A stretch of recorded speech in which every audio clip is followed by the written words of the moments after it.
আসসালামু আলাইকুম রহমতুল্লাহি ওবরকাতুহু। সম্মানিত দর্শক, শেখ হাসিনার জমানাতে আমরা গলা উঁচিয়ে বলার চেষ্টা করতাম অনেক আকার ইঙ্গিতে, আর দেশের বাইরে থেকে রীতিমতো একেবারে যাকে বলা হয় বাম্বু, একটি সরকারকে বাঁশ দেওয়ার জন্য যে সকল অশ্লীল অশ্রাব্য শব্দ ব্যবহার করা দরকার সবই আমরা শেখ হাসিনার জমানাতে করেছি। শেখ হাসিনার জমানাতে গালি সম্রাট হিসেবে যিনি বাংলার যারা গালিবাজ, গালি দিতে চান, এখন বাংলাদেশে যারা গালি দিচ্ছেন, তো এই সকল গালিবাজদের মানুষ পিতা, সবার আধ্যাত্মিক গুরু, তিনি হলেন অস্ট্রিয়া প্রবাসী একজন সিনিয়র সিটিজেন শেফায়েতুল্লাহ সেফু, যিনি নিজেকে সেফুদা বলেন। আওয়ামী লীগ জমানাতে কি হলো, তিনি সবাইকে গালি দিতেন, অকথ্য অশ্রাব্য অশ্লীল ভাষায় গালি দিতেন, এবং সেই গালি এমন গালি যে আওয়ামী লীগের লোকজন ভয়ে থর থর করে কাঁপত। আমাকে একদিন আওয়ামী লীগের একজন এমপি বলছিলেন যে তাকে ফোন করেছে, তো ফোন করার পর ভদ্রলোক মানুষ, ডাক্তার ডাক্তার হাবিবে মিল্লাত, তো ফোন করে বলতেছে যে আমি সেফুদা বলছি। তো তার তো আসলে জানার কথা না সেফুদাকে, ইত্যাদি ইত্যাদি। তো বললো কোন সেফুদা? তো সে বললো যে যে গালি ওই পাশ থেকে দিল, রনি ভাই আমি জিন্দিগিতে কখনো এই ধরনের গালি শুনিনি। তো এই ভদ্রলোক কয়েকদিন আমাকে টেলিফোন করতেন, আমাকে তার ভালো লাগতো, আমাকে খুব ভালো লাগতো।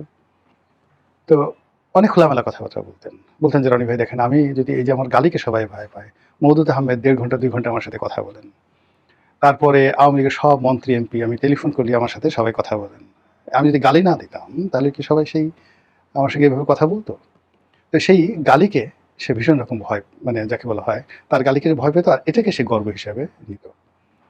তো এই কাজ করতে করতে বেশ কয়েকজন লোকের সঙ্গে তার শত্রুতা তৈরি হয়ে গেল। তার মধ্যে সেই আওয়ামী লীগপন্থী সম্ভবত এক ভদ্রলোক আছেন, আসাদ পংপং তার নাম, তিনি মালয়েশিয়াতে থাকেন। তো শেফায়েতুল্লাহ শেফু সাহেব একদিন আমাকে বললেন যে এরকম, রনি ভাই এই লোকটা আমার জীবন হারাম করে দিয়েছে। হারাম করে দিয়েছে এই কারণ হলো, সে শুধু অনলাইনে আমাকে গালি দেয় না, সে সময় সুযোগ পেলেই আমাকে টেলিফোন করে এবং টেলিফোন করে আমাকে গালি দেয়। এত বেশি গালি দেয় যে শেফায়েতুল্লাহকে অসুস্থ বানিয়ে ফেলেছে সেই আসাদ পংপং। তো পরে আমি খুব আগ্রহ নিয়ে নেটে গিয়ে সেই আসাদ পংপং এর কতগুলো গালি আমি শুনলাম, দেখলাম যে সে আসলে শেফায়েতুল্লাহ শেফুর বাবা। তো এই যে একটা সংস্কৃতি শুরু করেছিল আসাদ পংপং, এরপরে কয়েকজন মহিলাও, তারাও আমেরিকা থেকে বেশ গালি দিতেন। একজন মহিলা কি যেন নাম, তো যাই হোক সেও খুব গালাগালি করতেন খুব আদিবাসী ভাষায়। কিন্তু এটা আসলে একটা নির্দিষ্ট সার্টেন লিমিট পর্যন্ত চলে, এই অশ্লীলতা অশ্রাব্যতা। এরপর এগুলো আর ভালো লাগে না। বাংলাদেশে যেমন 1, 2, 3 বা টিনের ছেলে কাউয়া, এই জিনিসগুলো আপনি এখন যদি বলতে যান, প্রথম 1 সপ্তাহ 15 দিন 1 মাস 1.5 মাস এই জিনিসগুলো শুনতো। কিন্তু যদি আপনাকে টিকতে হয় তাহলে আমাদের যে নর্মাল যে ফেনোমেনা রয়েছে, সেই ফেনোমেনার মধ্যেই আপনাকে টিকতে হবে। অন্যদিকে সেই গালিকে ভর করে এবং অশ্লীলতাকে ভর করে দুজন বীর, একজনের নাম ইল্লু আর একজনের নাম পিঙ্কু। ইল্লু যে কাজটি করতো সেটা হলো, ধরুন যে কোনো ভদ্রলোক বা যে কোনো ভদ্র মহিলা, সুন্দর এবং সুন্দরী, তাদের দৃশ্য মানে তাদেরকে টার্গেট করে, যেমন টেলিভিশনের একজন উপস্থাপিকা, তার সঙ্গে ধরেন একজন সাংবাদিক, রাজনীতিবিদ, বা ধরুন আর একজন মহিলা আর একজনের সাথে, এগুলো করে হি মেড এ ফিল্ম পিছন থেকে। এখন আসলে ভয়েস ভয়েস ওভার প্রোটোকল, তারপরে এখানের এক ছবি এখানের এক ছবি, এগুলো দিয়েছে একটা বিশাল রকম একটা অশ্লীল গল্প। সেখানে কে কার খাট কাঁপালো, খাটের তলে বসে কে কিভাবে দেখলো, তারপরে শেষে সেখানে কি ধরনের যৌন উন্মাদনা চলে, এই ধরনের রগরগে কাহিনী সে চালালো বেশ কিছুদিন। কিন্তু এখন নো ওয়ান রেসপন্ড, তার সেই বক্তব্য কেউ শুনছে না, সবাই চলে গেছে, ঘুরে ফিরে আমাদের সেই মূল রাজনীতিতে চলে আসতে হয়েছে। তো সেই ইল্লুর সাথে আবার আরেকজন লোক যুক্ত হয়ে গেল, তার নাম হলো পিঙ্কু। পিঙ্কু একটু লেখাপড়া জানা, তো সেই লেখাপড়া জানা পিঙ্কু সে সেই একসাথে শেফায়েতুল্লাহ সেফুর সেই গালি, ইল্লুর সেই খাট কাঁপানো অশ্লীলতা, যা কিছু মন্দ রয়েছে এই সমাজে, প্রায় সব মন্দগুলো একত্র করে সে একটা মিক্সচার তৈরি করে বেশ কিছুদিন সে দাপট শুরু করলো। এবং একেবারে 1 বছরের মধ্যে হিরো, সুপার হিরো বলতে গেলে একেবারে Alexander the great of Bengal হয়ে গেল। কিন্তু ধীরে ধীরে ধীরে ধীরে দেখা গেল সেই অশ্লীলতার যে জিনিস, মিথ্যার যে জিনিস, সেই জিনিসগুলো আসলে লং টার্মে কেউ খাচ্ছে না। এবং পুরো যারা একসময় তাকে খুব নির্ভর করতো, ভালোবাসতো, যাদের মানে এই সেফায়েতুল্লাহকে, ইল্লুকে, পিঙ্কুকে, এখন ওই মানুষগুলোই দেখা গেল তাদের চেহারা দেখার সঙ্গে সঙ্গে বমি করছে। তো একইভাবে ধরেন আওয়ামী লীগ জমানাতে আমরা অনেকগুলো ন্যারেটিভ আওয়ামী লীগের বিরুদ্ধে তৈরি করেছিলাম ইন এ পজিটিভ ওয়ে, শিল্প এবং সংস্কৃতির মতো করে, ইতিহাস দিয়ে, ঐতিহ্য দিয়ে। যেমন উনি বাংলাদেশের সেই লেডি যাকে বলা হয়, ওই যে ভারতের যে সিকিম যে ভারতের হাতে তুলে দিয়েছিল, ভদ্রলোকের নাম আমার এখন মনে আসছে না, খুব জনপ্রিয় এবং বিখ্যাত ব্যক্তি ছিলেন, মানে কথা বলতে বলতে অনেক সময় হয়ে যায় আর কি। তো আমরা তার সঙ্গে তার তুলনা করতাম। আমরা মনে করতাম যে ভারত বাংলাদেশকে হায়দ্রাবাদের মতো অধিকার করে নিয়ে যাবে, কাশ্মীরের মতো দখল করে নিয়ে যাবে, এরকম কথাগুলো আমরা বলতাম। কিন্তু সময়ের প্রেক্ষাপটে এই যে শেখ হাসিনা চলে গেছেন, আমরা কি দেখছি? বাংলাদেশ কি সিকিম হয়েছে, কিংবা বাংলাদেশ কি হায়দ্রাবাদ হয়েছে, কিংবা শেখ হাসিনার উপর যখন এত মানে হলো, ভারত কি একটা সেনাবাহিনী পাঠিয়েছে, একটা চড়াই পাখি পাঠিয়েছে, কোনো কিছু পাঠিয়েছে? নাথিং। সে তার কূটনীতির যে ভব্যতা, এটা বজায় রাখার চেষ্টা করেছে। এবং শেখ হাসিনার পতনের পরে ভারত সত্যিকার অর্থে প্রাণান্ত চেষ্টা করেছিল in a good way, in a nice way, doctor Mohammad Yunus সরকারের সঙ্গে একটি সৌহার্দ্যপূর্ণ সম্পর্ক স্থাপন করার জন্য। তাদের হয়তো ডিমান্ড ছিল নিজেদের ব্যবসা বাণিজ্য প্রথম, দ্বিতীয়ত আওয়ামী লীগের ব্যাপারে একটু লিবারেল হওয়া, শেখ হাসিনাকে কিছুটা হলেও ছাড় দেওয়া, বা রাজনীতির জন্য নয়, জাস্ট একটু ছাড় দেওয়া, এই জিনিসগুলো হয়তো ছিল। কিন্তু ডক্টর মোহাম্মদ ইউনূসের উপরে যেভাবে আমেরিকা ভর করলো, যেভাবে ডিপ স্টেট ভর করলো, যেভাবে জঙ্গিরা ভর করলো, যেভাবে ইল্লু এবং পিঙ্কুদের যে অন্ধভক্ত যারা আছে যেভাবে ভর করলো, সব মিলিয়ে দেখলো, মানে ভারত দেখলো যে এই লোকের সাথে যদি এক টেবিলে বসি, একসাথে আলাপ আলোচনা করি, তাহলে it will create a huge problem for us, এটা আমাদের জীবনে একটা বিরাট সমস্যা তৈরি করবে। তো এই যে ইল্লু পিঙ্কুদের কারণে বা উগ্রবাদের কারণে ভারত কি করলো, ধীরে ধীরে ধীরে ধীরে ডক্টর মোহাম্মদ ইউনূসের কাছ থেকে সরে গেল।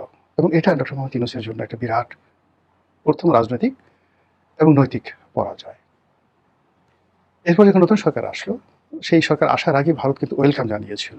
তারা জানতো, এমনকি যদি সেই তারেক রহমান সাহেবের পরিবর্তে যদি জামাতও আসতো, তাহলে ভারত একইভাবে তাদেরকে অভ্যর্থনা জানাতো, যেভাবে তারেক রহমান সাহেবের মায়ের অর্থাৎ বেগম খালেদা জিয়ার জানাজাতে উপস্থিত হয়েছিল,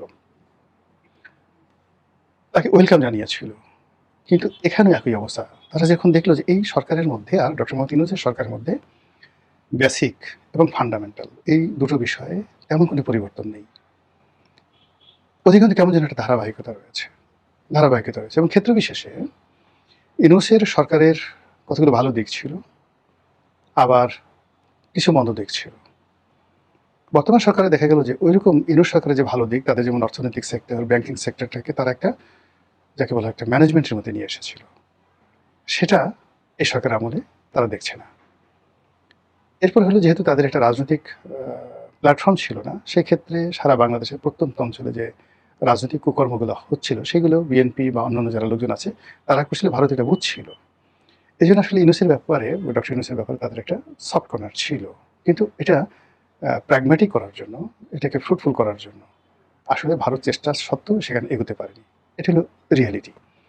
এখন আপনি চিন্তা করুন যে তারেক রহমান সাহেব সরকার যখন এলো, তখন সে চিন্তা করলো যে না, এখন হবে, সব কিছু হবে। বলা হয়ে থাকে যে তারেক রহমান সাহেবের আগমন, তারপরে যাকে বলা হয় এই সরকারের যে সফলতা যা কিছু আছে, এর পেছনে ভারতের একটা হিউজ কন্ট্রিবিউশন আছে। কিন্তু গত 4 মাসে যে কোনো কারণে হোক ভারতের সাথে একটি বিষয় এগোয়নি, আগামীতে এগোবে তার কোনো সম্ভাবনা নেই। ফলে কি হলো, ভারত এবং বাংলাদেশের যে সম্পর্কটি ইনুর জামানাতে একেবারে পতনের অতলান্তে পৌঁছে গিয়েছিল, সেটি এখন আরও প্রবল আকার ধারণ করেছে। এবং এর মধ্যে ভারত যে কাজটি করছে, সেটা হলো ভারত যেমন ভিসাটা বন্ধ রেখেছিল ইনুস জামানাতে, সেটা উন্মুক্ত করে দিয়েছে।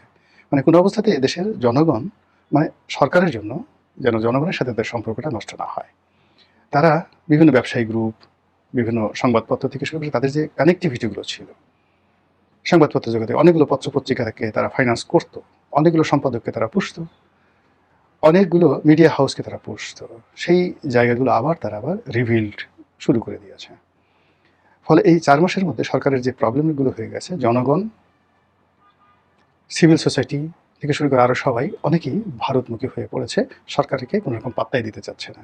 আপনি চিন্তা করুন, খালি বলছে যে ভিসা উন্মুক্ত করে দেওয়া হলো, মাত্র একদিনে 24 আওয়ার্সে একটি দেশে যাওয়ার জন্য যদি 1.5 লাখ মানুষ দরখাস্ত করে।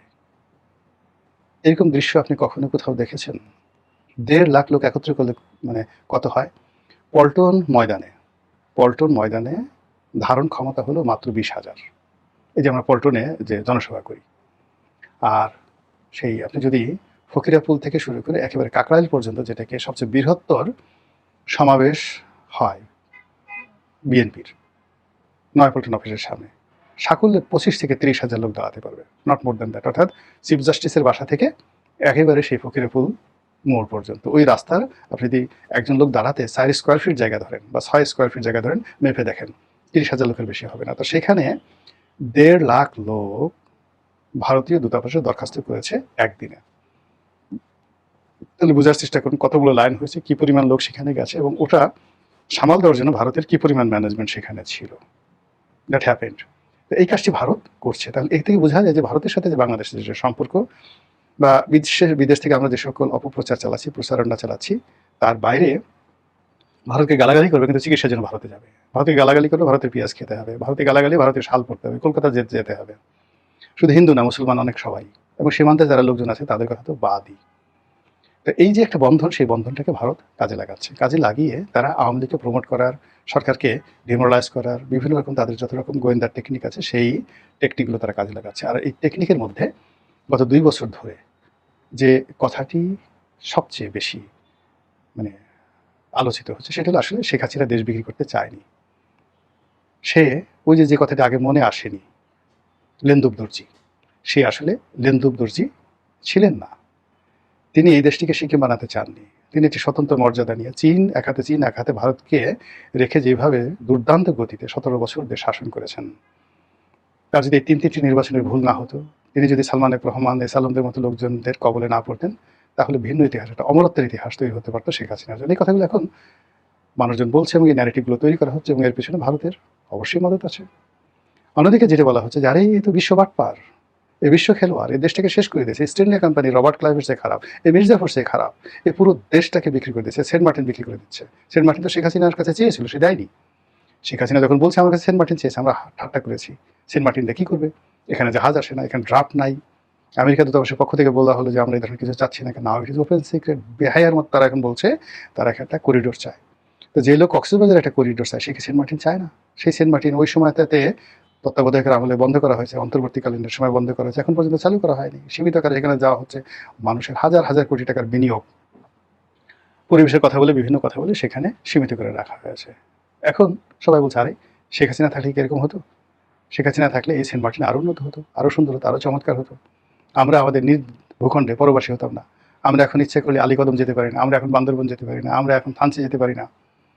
এখন যে অবস্থা আছে, শেখ হাসিনা থাকলে এই ঘটনাগুলো ঘটতো না। এই কথাগুলো বলছে, আপনি পাবলিকের মুখ বন্ধ করতে পারবেন না। আর অধিকান্ত বলছে এই বিশ্ব বেহায়ার দল, এরা এই দেশটা বিক্রি করার জন্যই মূলত বাংলাদেশে এসেছে। এদেরকে ওয়েস্ট, পশ্চিমা এই গত 30-40 বছর যাবৎ অর্থ দিয়ে, বৃত্ত দিয়ে এই টাউটারি বাটপারি শিখিয়েছে। তারা এই দেশটাকে সর্বনাশ করে পশ্চিমের হাতে তুলে দিয়েছে এবং স্বাধীনতা, সার্বভৌমত্ব শেষ।